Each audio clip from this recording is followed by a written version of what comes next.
வணக்கம் சார். வணக்கம் Simon. ஜனநாயகனோட update வந்து இன்னைக்கு ரிலீஸ் ஆயிருந்துச்சு சார். நம்ம வந்து இந்த படம் கொஞ்சம் சீக்கிரமாக வந்துடும் அப்படின்னு நினச்சிக்கிட்டு இருந்தோம். ஆனால் தூக்கி தள்ளிட்டாங்க. 26 January 9 அப்படின்னு சொல்லி போட்டாங்க. இது இத்தனை மாதம் கேப் விடுறதுக்காக ரீசன் என்னவா சார்? அது என்னன்னா, முதல்ல அவங்க பிளான் பண்ணது வந்து ஒரு ஆகஸ்ட் இல்லை செப்டம்பருக்குள்ளே இல்லை தீபாவளி அப்படின்னு ஒரு இது பண்ணாங்க. ஜனநாயகன் கதை வந்து கிட்டத்தட்ட விஜயோடைய அரசியல் வாழ்க்கையை பிரதிபலிக்கக்கூடிய ஒரு கதையாக வந்து ஏறக்குறைய டிவிகேவினுடைய ஒரு பிரச்சார படம் நீங்கள் ரொம்ப இதுவாக நான் நினச்சிருவேன். அந்த டிவிகேவுக்கு அரசியல் விஜயோடைய அரசியல் வாழ்க்கைக்கு இது ஒரு முக்கியமான படமாக இருக்கும். நான் கூட பல தடவை சொல்லியிருக்கேன். வந்து ஒரு 1000 பேரை உட்கார வச்சு ஒரு கிளாஸ் எடுக்கிறது ஒன்று, ஒரு படத்தை போட்டு ஒரு ஒரு படத்தை மட்டும் வெளியிட்டுனா 1 கோடி பேருக்கு போய் சேர்ந்துருவாங்க. அந்த மாதிரியான ஒரு படமாக ஒரு அரசியல் பேசக்கூடிய ஒரு கண்டென்ட்டோட வினோத் எடுத்திருக்காரு. அந்த கதைகள்லாம் கூட சோசியல் மீடியாவில் போயிட்டுருக்கு, மீடியா இதுவில் போயிட்டுருக்கு வந்து. பட் அதெல்லாம் எதுவும் உறுதி செய்கிற மாதிரி இல்லை. ஆனால் ஒரு ஷார்ட்டை எடுத்து ஒரு போஸ்டர் ஒன்று விட்டார் வந்து, நான் ஆணையிட்டால்னு. நான் திரும்ப சொல்லிதான், எம்ஜிஆருக்கு பிறகு எம்ஜிஆர் அரசியலை தொடாமல் யாராலும் அரசியல் பண்ண முடியாது. ஏறக்குறைய சின்ன எம்ஜிஆர் மாதிரி உள்ளே இறங்கிட்டார் வந்து விஜய். அதுக்கு இன்னொரு காரணம் என்னென்னா, தொடர்ச்சியாக அவருக்கு இருக்கும் அந்த அந்த நீங்கள் என்ன தான் விமர்சனம் பண்ணாலும் சரி, எக்ஸ் வலைதளத்தை பண்ணுறாரு, ட்விட்டரில் பண்ணுறாரு, அதில் பண்ணுறாரு, இதில் பண்ணுறாரு, என்ன சொன்னாலும் ஒரு பக்கம் இளைஞர்கள் கூட்டம், இன்னொரு பக்கம் வந்து பெண்களுக்கான வாக்கு, இன்னொரு பக்கம் சிறுபான்மையர்கள் கூட்டு, இப்படியா போயிட்டு இருக்கிறதுக்கு வந்து விஜயோட மாசம் அந்த காண்டோட வெளிப்பாடு தான். நான் இந்தந்த கட்சின்னு குறிப்பிட்டு சொல்ல பேசுறது. ஏன்னா யாருமே எதிர்பார்க்கல. என்னையா ஒரு ஆள் பவுடர் பூசிக்கிட்டு ஏதோ டான்ஸ் ஆடிக்கிட்டு இது பண்ணிக்கிட்டு வந்த ஒரு நபர் வந்து கட்சி ஆரம்பிப்பார், மக்களை தூக்கி வெளியே போட்டுருவாங்க. ஏன்னா இதற்கு முன்னாடி நான் எம்ஜிஆர் சினிமாவில் வந்தவங்க தான், கலைஞர், ஜெயலலிதா, இவங்களையெல்லாம் விட்டுட்டு இதுக்கப்புறம் வந்தவர்கள் சினிமாவுக்கு வந்தவங்க யார் ரிட்டையர்ட் ஆனவங்க, அவங்கெல்லாம் சம்பளம் வந்து குறைஞ்சவங்க, மார்க்கெட் போனவங்க, இவங்க தான் வந்து ஆரம்பித்தாங்க. திரும்ப சொல்கிறது என்னென்னா, இது இன்றைக்கி ஒரு லிஸ்ட்டு ஒன்று போட்டிருக்காங்க வந்து, ஒரு நிறுவனம் ஹையஸ்ட்டு சம்பளம் வந்து ஃபஸ்ட்டு வந்து 300 கோடி அல்லு அர்ஜுன், அதற்கு அடுத்து வந்து விஜய் வந்து 275 கோடி, அதுக்கு அடுத்து வந்து ஷாருக் கான் மாதிரியான ஆட்கள்லாம் இருக்காங்க வந்து. நீங்கள் ஒரு ஜனநாயகனுக்கு அப்புறம் ஒரு படம், இல்லைனா இந்த படமே சீக்கிரம் முடிச்சிருந்து இந்த படம் ஒரு சூப்பர் டூப்பராக அடிச்சிருந்ததுன்னா அடுத்த படம் 300 கோடி தாண்டி விஜய் வாங்கியிருப்பார். 250 கோடின்றோம், 300 கோடி தாண்டி கூட. அந்த 300 கோடி அப்படின்ற ஒரு விஷயத்தை ஒரு மனிதன் விட்டுட்டு வராங்கன்னா அது எந்த அளவுக்கு, அதுக்கு ஒரு பெரிய தைரியம் வேணும். இதெல்லாம் ஒட்டுமொத்தமாக எனக்கு தெரிஞ்சு பார்த்தீங்கன்னா, நீங்கள் சொன்ன மாதிரி வந்து ஜனநாயகன் இப்போ முடிஞ்சிருச்சு. உட்காந்து நைட் அண்ட் டே அடித்தா கூட 1 மாதத்தில் போஸ்ட் ப்ரொடக்ஷன் பண்ணிடலாம் அடுத்த. ஆனால் அவங்க வந்து எலெக்ஷன் டார்கெட் பண்ணுறாங்க. 2026 January 9 பொங்கல் ரிலீஸ். அது பொங்கல் கொண்டாட்டமாக அது அடுத்து வந்து ஒரு 3 மாதத்தில் எலெக்ஷன் ஆரம்பிக்கும். இந்த எலெக்ஷனுக்கு இந்த படம் பெரும் உதவியாக இருக்கும். இது என்ன அரசியல் பேச போகிறது அப்படின்னு, ஒன்று வந்து தேசிய அளவிலான ஒரு பிரச்சனையை பேச போகிறதா, நான் அது மாதிரி தான் கேள்விப்பட்டேன். ஒரு நேஷனல் லெவலில் பரபரப்பாக பேசப்பட்டது ஒரு விஷயம், அந்த விஷயம் வந்து மாநில அளவில் பாதிக்கப்பட்டது அப்படின்னு. அது எதை கையில் எடுத்துக்காருன்னு தெரியல அது. இன்னொன்று, இது ரொம்ப நாளாக ஓடிக்கிட்டு இருக்கு வந்து, ஒரு யாரோ ஒரு ஹீரோ போலீஸ்காரராக இருக்கார், அவர் அரசியல்வாதியால் அவமானப்படுத்தப்படுகிறார். உடனே அவர் என்ன பண்ணுறாரு, நானும் அரசியலுக்குள்ளே வரேங்கன்னு சொல்லி அரசுக்குள்ளே வராரு. நிறைய படம். என்ன சார் கேம் சேஞ்சர்? ஏங்க நான் இது கதைன்னு சொல்லலைங்க. வந்து இதெல்லாம் வந்து நீங்கள் வந்து January 9 வரைக்கும் 2026 9 இது மாதிரி கதைகள்லாம் வரும். நான் வந்து இந்த கதைகள்லாம் நான் பொறுப்பு கிடையாதுங்க, நான் சொல்லிட்டேன். இது மாதிரிலாம் வரும். ஆனால் நிச்சயமாக ஒரு அரசியல் பேசக்கூடிய ஒரு படமாக அது இருக்கும். ஏன்னா வினோத் சதுரங்க வேட்டையாகட்டும், தீரநதிகாரம் ஒன்று, துணிவு எல்லாம் வந்து சமகாலங்களில் கடந்த காலங்களில் நடந்த ஒரு நிகழ்வை, ஒரு செய்தி ஊடகத்தில் வந்த ஒரு சம்பவத்தை, பரபரப்பாக பேசப்பட்ட ஒரு சம்பவத்தை தான் திரைப்படமாக எடுத்திருந்தார் பொழுது, விஜய்க்கு கடைசி படம், விஜயுடைய அரசியல் வாழ்க்கைக்கு முக்கியமான படம் பொழுது, இதை வந்து வினோத் எந்த அளவுக்கு இறங்கி வேலை பார்த்துருப்பாரு அப்படின்னு தான் தெரியுது. டாக்கி போர்ஷன் முடிஞ்சாச்சு, டப்பிங்கே பேசி முடிக்க போறாரு. போஸ்ட் ப்ரொடக்ஷன் தான். இந்த இவ்வளோ காலத்தில் போஸ்ட் ப்ரொடக்ஷனை வச்சு செதுக்கி கொண்டு வரலாம். இது ஒரு அரசியல் சார்ந்த படமாக இருக்கும் அப்படின்னும் போது, நம்ம சர்க்கார் வந்து அரசியல் சார்ந்த படம் தான். பட் அது வந்து அந்தளவுக்கு பெருசாக போகலை, இந்த ரொம்ப பூமாக எதுவும் போகலை. அதுக்கு ரிலேட்டடாகவே இன்னொரு அரசியல் படம் எடுத்தால் மக்கள் ஒத்துக்குவாங்க. கத்தி ஒரு அரசியல் படம் தானே. அவங்க தண்ணியை பற்றியும் காற்றை பற்றியும் பேசுனது யாரும் இது பண்ணுவாங்க. காற்றுலேயே ஒரு ஊழல் பண்ணலான்ட்டு வந்து அந்த படம் பார்த்த பிறகு தான் தெரிஞ்சுக்கிட்டாங்க நிறைய பேர். ஓ, இப்படி ஒரு ஊழல் நடந்திருக்காங்க, தண்ணி எவ்வளோ முக்கியமான ஒரு விஷயமா அப்படின்னு சொன்ன ஒரு விஷயம். நீங்கள் வந்து வயதானவர்களை வந்து சாதாரணமாக நினைக்காதீங்க, அவங்கள வச்சு ஒரு சம்பவம் பண்ணலாம் அப்படின்னு கொண்டு கத்தி ரொம்ப முக்கியமான படம். மெர்சல் அரசியல் பேசின படம், பிகில் அரசியல் பேசின படம், தொடர்ச்சியாக அரசியல் பேசணும். நீங்கள் மாஸ்டரே அரசியல் பேசின படம் தான். ரொம்ப ஆழமாக பார்த்தீங்கன்னா மாஸ்டரே ஒரு அரசியல் பேசின படம் தான். நீங்கள் சர்க்காருக்கு போயிட்டீங்க சார். அதெல்லாம் அரசியல் பேசியிருக்காங்க சார். பட் சர்க்காரில் அவர் வந்து ஒரு அரசியல்வாதியாக ஆகியிருக்காரு. அது அந்த இடத்துல தான் மக்கள் எல்லாருமே கொஞ்சம் பேசுவார் சர்க்கார் அப்படின்னு. அதனால சொல்றீங்களா? அதில் தான் கொஞ்சம் மக்கள் எல்லாமே கொஞ்சம் கான்ட்ராடிக்ட் ஆகுறாங்களோன்ற ஒரு ஃபீல் இருக்கான். இப்போ அந்த படத்தை நாம் யோசிக்கும் போது எச் வினோத் தரப்புலையோ அல்லது வந்து விஜய் தரப்புலையோ அந்த படக்குழு சம்மந்தப்பட்டு அவங்களும் பேசியிருப்பாங்க இல்லைங்களா? முந்தைய படங்களுடைய வெற்றி தோல்வி இந்த படம் எப்படி இருக்கும் அப்படின்னு நம்ம பேசும்போது இவ்வளோ கோடியை போடுறவங்க அதை பார்ப்பாங்க. ரெண்டாவது பார்த்தீங்கன்னா ஒரு பெரிய எதிர்பார்ப்பு அந்த படத்துக்கு. நெட்ஃப்ளிக்ஸில் வந்து அதனுடைய ஓடிடி ரைஸ் கிட்டத்தட்ட 80 கோடி வரைக்கும் பேசிக்கிட்டு இருக்காங்கன்னு. டேபிள் ப்ராஃபிட் அவங்க ஓப்பன் பண்ணல. ஏன்னா படம் வந்து 26 அப்படின் போது ஓப்பன் பண்ண மாட்டாங்க. உங்களுக்கு அப்டேட்டாக கொடுத்து படத்து மேலே ஒரு ஐப் வந்த பிறகு கண்டென்ட் இதை தான் தெரிஞ்ச பிறகு அந்த டேபிள் ப்ராஃபிட் ஓப்பன் பண்ணிடுவாங்க. அது ஒரு பெரிய அளவில் இருக்கும். அதை தாண்டி அந்த ஃபர்ஸ்ட் ஷோ வந்து மிகப்பெரிய அளவில் வந்து அந்த படம் இருக்கும். படத்துக்கு வந்து இன்னும் எனக்கு தெரிஞ்சு 9 மாதத்துக்கு மேலே இருக்குது. அந்த அளவுக்கு ஒரு படத்தை வந்து தள்ளி ரிலீஸ் பண்ணுறது, அந்த டைமில் வந்து வேறு ஏதாவது ஜானராக மாறி இருக்கலாம், வேறு ஏதாவது ஒரு பிரச்சனையாக வந்திருக்கலாம். இப்போ இவங்க இந்த சீசனுக்கான ஒரு இஷ்யூவை எடுத்து பேசியிருந்தாங்கன்னா அந்த டைமில் அதை விட பெரிய இஷ்யூ ஏதாவது போயிட்டு இருந்தாங்க. அப்படி ஏதாவது டிஃப்ரெண்ட் இல்லை. இது நல்ல கேள்வி. இது உண்மையில் நான் கூட யோசித்தேன் நான். ஏன்னா இப்போ பண்ணிட்டாங்க. இதுக்கு இடைப்பட்ட இந்த 10 மாத காலத்தில் ஏதாவது ஒன்று ஒரு பரபரப்பான ஒரு விஷயம் நடந்தால் இது என்னென்னா எவர்கிரீன் ஒரு பொலிட்டிக்கலாக ஏதாவது ஒன்று எடுத்திருப்பாங்கன்னு எனக்கு தோணுது. இது எப்போ பேசினாலும் இது பேசலாயா, இது எப்போ கொண்டு வந்தாலும் மக்கள் முன்னாடி வந்து எடுபடும் அப்படின்ற ஒரு விஷயம் இருக்குல்ல, அதுதான் என்ன அப்படின்னு கொஸ்டின் மார்க் வந்து எச் வினோத்துக்கும் விஜய்க்கும் மட்டுமே அறிந்ததாக இருக்கும். அப்படி ஒரு விஷயத்தை கண்டிப்பாக எடுத்துருப்பாங்கன்னு நினைக்கிறேன் சார். இந்த படத்துக்கான ஹைப் வந்து ஜான்வரி மாதத்தில் இல்லை ஒரு டிசம்பர் எண்டில் அது போல் வந்து ஹைப்பு நிறைய கொடுக்கறதுக்கு வாய்ப்பு இருக்குது. அதுக்கு முன்னாடி வந்து அந்த படத்தை பற்றி நிறைய பேசுகிறதுக்கு எதுவும் இருக்கவும் போகிறதில்ல. ஏன்னா சிங்கிள்லாம் அந்த டைமில் டிசம்பரில் அது போல் தான் ரிலீஸ் பண்ணுவாங்க. இந்த ஒரு 8 மாத காலம் வந்து அதை பற்றி பேசுகிறதுக்கான எந்த ஒரு விஷயமும் இருக்காது. இந்த டைமில் விஜய் அவர்கள் வந்து ஃபுல் ஸ்விங்கில் வந்து அரசியலில் இறங்கி வேலை பார்த்தாருன்னா அந்த டைமில் படம் ரிலீஸ் ஆகிறதுக்கு கரெக்டாக இருக்கும். உங்களுக்கு இவ்வளோ சீக்கிரம் முடிக்கிறதுக்கான காரணம் ஏன் இவர் போராட்டத்துக்கு வர மாட்டேன்றாரு, ஏன் அறிக்கையாக கொடுக்குறாரு? இப்போ கூட பார்த்தீங்கன்னா அரசு ஊழியர்கள் சங்கம் வந்து போராடிக்கிட்டு அதுக்கு ஒரு அறிக்கை ஒன்று கொடுத்துருந்தாரு. அதுக்கெல்லாம் ஏன் வந்து நிற்க வேண்டியது தானே? பொதுவாக வந்து இந்த அரசு ஊழியர்கள் இது பண்ணாங்கன்னா அங்கே வந்து டக்குன்னு வந்து தலைவர்கள்லாம் வந்து ஒரு வாழ்த்து சொல்லுவாங்க, நான் உங்களுக்கு ஆதரவு கொடுக்குற மாதிரி பேசியிருந்தாங்க. என்னென்னா இந்த ஒரு படம் ஒன்று இருக்குது, இதை முடிச்சிடுவோம், ஒரு சினிமாவுக்குள்ளேருந்து முழுமையாக வெளியே வந்துடுவோம். அதனால தான் சைமல்டேனியஸாக டப்பிங்கை முடிக்கிறாங்க. முடித்த பிறகு போஸ்ட் ப்ரொடக்ஷன் நீங்கள் பார்த்துங்க. இதுக்கப்புறம் வந்து ஒரு ஹீரோவுக்கு வேலை இல்லை, கிளம்புறா வெடுறா வண்டியை போகலாம் அப்படின்னு. இதன் பிறகு முழு நேர அரசியல்வாதியாக களத்துக்குள் விஜய் பயணித்து தான் ஆக வேண்டும். கண்டிப்பாக மக்களை சந்தித்து தான் ஆக வேண்டும், சந்திப்பார். அஜித் சார் வந்து எங்கே போனாலும் அவருக்கு புகழ் வந்து தேடி போகுதா இல்லை அவரோட சரௌண்டிங் அந்த மாதிரி இருக்கான்னு தெரியல. இந்த நேற்று நடந்த ரேஸ்லேயும் அவர் வந்து 3rd பிளேஸ் வந்து வின் பண்ணியிருக்காரு. அது எப்படி சொல்கிறது, ஏகே ஃபேன்ஸ் அவரை வந்து கொண்டாடுறதுக்கு அவர் வந்து தொடர்ந்து வாய்ப்புகளாக கொடுத்துக்கிட்டு இருக்காரு அப்படின்னு சொல்லி எடுத்துக்கலாமா? இப்படி அவருக்கான இதுவும் நடக்குதுன்னா உழைப்பு தான் அவர் காரணம். உழைப்பு, ஒன்றுக்கு மேலே வந்து ஃபோக்கஸ், அது வந்து விடாப்படி அதை செய்கிறது. என்னதான் தன் மீது வந்து விமர்சனங்கள் வந்தாலும், தன்னை பற்றி என்ன பேசினாலும், ஒரு விஷயத்தில் இன்றைக்கின்னு இல்லை, அப்போவே அஜித் அப்படி தான். ஒரு விஷயத்தை எடுத்து அதில் அடிக்காமல் கோல் அடிக்காமல் விடுறதில்ல.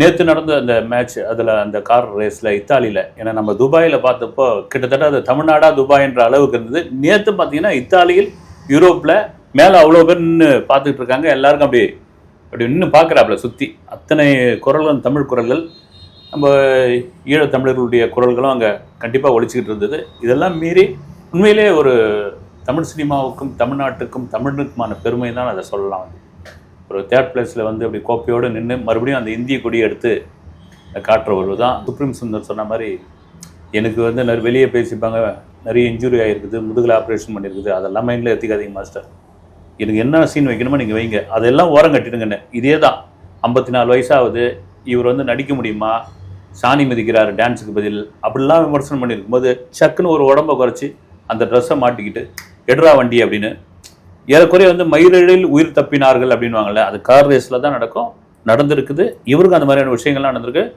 காட் கிரேஸ் நேற்று அதெல்லாம் எதுவுமே இல்லாமல் அது மாதிரியான ஒரு விஷயம் கரெக்டாக கொண்டு வந்து நிறுத்திட்டு அந்த மகிழ்ச்சி வந்து பயங்கரமாக வெளிப்படுத்திட்டு இருந்தார். இதுதான் ஒரு பக்கம் சினிமா, இன்னொரு பக்கம் பார்த்தீங்கன்னா கார் ரேஸு. இது ஒரு என்ன சொல்கிறது, ஒரு பெரிய தன்னம்பிக்கையோட உச்சம் கூட சொல்லலாம் நம்ம. அஜித் சார் இது வரைக்கும் நடித்த படத்துக்கு எந்த படத்துக்குமே அவர் வந்து ப்ரமோஷன் பண்ணது கிடையாது. பட் நேற்று வந்து ஒரு இன்டர்வியூவில் அவர் வந்து 10ஆம் தேதி என்னோட படம் ரிலீஸ் ஆக போகுது, இந்த படத்தோட பேர் வந்து குட் பேட் அக்லி அப்படின்னு சொல்லி அவர் சொன்னதையே இங்கே வந்து ஒரு பெரிய ப்ரமோஷனாக பண்ணிக்கிட்டு இருக்காங்க சார். அது எப்படி சார் பார்த்து? அதுக்கு முன்னாடி ஏதாவது சொல்லியிருப்பாரான்னு நான் சொல்கிறது, இந்த 90s காலகட்டங்கள் 2000 ஆரம்பத்தில் வந்து ஒரு கட்டத்துக்கு அப்புறம் வந்து படம் தனி இது தனி. என்னுடைய தொழில் வந்து நடிகனாக இருக்கிறது, அதை தாண்டி என்னுடைய பேஷன், என்னுடைய கோல், என்னுடைய ஆசை எல்லாம் வந்து இது மாதிரி கார் ரேஸ், பைக் ரேஸை கலந்துது. அந்த இடத்துல தன்னுடைய படம் சம்மந்தமான எந்த விஷயமும் சொல்லவே மாட்டார். அவர் தொடர்ச்சியாக அவர் மேலே இருக்கிறது என்னென்னா ப்ரொமோஷனுக்கு வர மாட்டேன்றாரு, எதுவும் பேச மாட்டேன்றா, அது அவருடைய விருப்பம், அதெல்லாம் வந்து மறந்துட்டாங்க.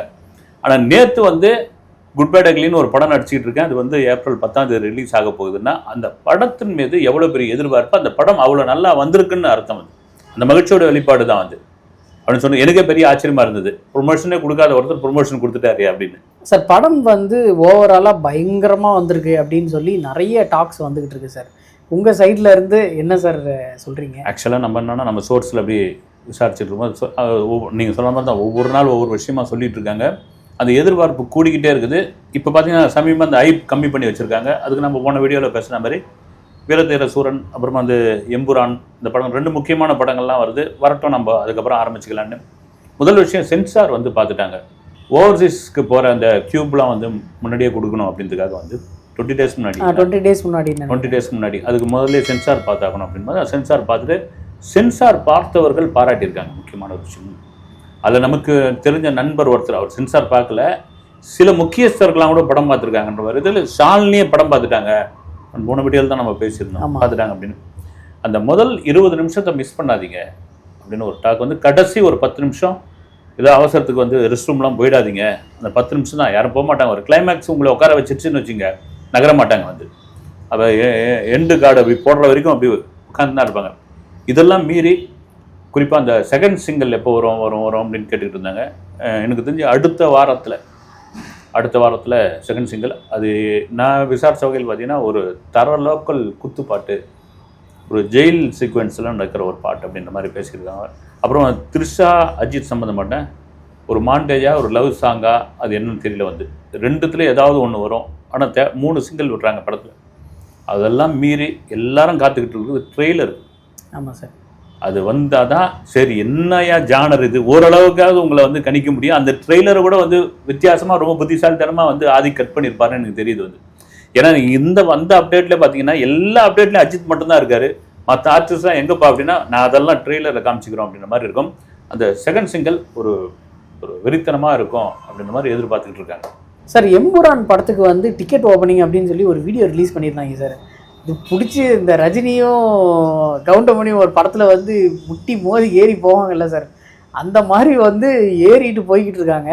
அந்த அளவுக்கு எக்ஸ்பெக்டேஷன் இருக்கா சார் எம்புரான் மேலே? பயங்கர, நானும் எதிர்பார்க்கலைங்க. இது ஒரு 3 நாளில் மேபி அது எனக்கு தெரிஞ்சு கேரளாவில் பார்த்தீங்கன்னா நீங்கள் எல்லா ஆன்லைன் டிக்கெட் இது எடுத்து பாருங்கள், எல்லாம் பிளாக்ல எடுக்குது. எங்கள் கேரளா பத்திரிகையாளர் நண்பர் சொன்னார், எனக்கு தெரிஞ்சு எந்த படமும் இந்த லியோவுக்கு அப்படி இருந்தது. லியோவில் கூட சில ஸ்க்ரீன்ஸில் வந்து அவைலபிள் இருந்த டிக்கெட்டு, ஆனால் ஒட்டு மொத்தமாக வந்து அப்படி வந்து வாஷ் அவுட் வராதிங்க தம்பி இந்த பக்கம் ஏரியாவுக்குள்ளேயே அப்படின்னு. நீங்கள் வந்து அது கொச்சின்லேயே ஆகட்டும், திருவிழாவில் ஆகட்டும், செங்கனஞ்சேரியில் ஆகட்டும், செங்கனூரில் ஆகட்டும், எல்லாத்தையும் நான் போய் பார்த்தேன். சிங்கிள் ஸ்க்ரீனாக இருக்கட்டும், மல்டிப்ளெக்ஸ் ஆகட்டும், பார்த்து தரும். அதுக்கு முக்கியமான காரணம் லூசிபருடைய வெற்றி. அதை தாண்டி வந்து ஒரு கேரள சினிமா, ஒரு மலையாள சினிமாவில் ஒரு சின்ன இண்டஸ்ட்ரின்னு சொல்லி கூட அங்கேருந்து ஒரு பேன் இண்டியா படம் ஒரு 1000 கோடி அடிக்கணும் அவங்க எதிர்பார்த்துக்கிட்டு இருக்காங்க. அப்படி ஒரு படம் ஒரு நார்த்தில் அந்த படம் கனெக்ட் ஆகிடுச்சுன்னு வச்சுங்க, இந்த படம் உண்மையிலே அது மலையாள சினிமாவுக்கு மிகப்பெரிய ஒரு பெருமைன்னு சொல்லலாம். இதெல்லாம் மீறி அந்த படத்தோட வெற்றி, அதை தாண்டி வந்து பிருத்திவிராஜோட அந்த புத்திசாலித்தனமான ஒரு டைரக்ஷன் கூட சொல்லலாம். ஏன்னா நீங்கள் கலாபன் சஜ்ஜன் ஒரு ஆக்டர் வந்து போன இதில் அவர் வந்து கொண்டுடுவாங்க. இப்போ ட்ரெய்லரில் பார்த்தா அவர் உள்ளே இருக்கார் வந்து. அப்புறம் என்னன்னு கேட்டால் அவர் இன்டர்வியூவில் சொல்லியிருக்காரு, எப்படிங்க அப்படின்னா, இல்லைங்க எனக்கு திடீர்னு பிருத்திவிராஜ் கூப்பிட்டு நடிக்கலாம் வாங்கினா போனதில் இதுவாக போச்சுன்னு நீங்கள் வாங்க அப்படின்னு சொல்லி அவர் நடிக்க வச்ச பிறகு அந்த கேரக்டர் எனக்கு இதுவான பிறகு பிரில்லியண்டான ஸ்க்ரீன் பிளே, நீங்கள் படம் பாருங்க தெரியும் அப்படின்னு. இந்த படத்துக்கு வந்து கேரளாவில் மட்டும் ஒரு பெரிய ஓப்பனிங் ஐப் மட்டும் இல்லை வந்து. நீங்கள் பெங்களூரில் பார்த்தீங்கன்னா ராஜேஸ்வரி நகரில் உள்ள ஒரு தனியார் கல்லூரியில் அன்றைக்கி ரிலீஸ் ஆகிற அன்றைக்கி கல்லூரியே விடுமுறை, அந்த கல்லூரியுடைய தாளாளர் வந்து அத்தனை பேருக்கு டிக்கெட் எடுத்து கொடுத்துட்டாரு. என்ன சார் புதுசா இருக்கு? ஆமாங்க.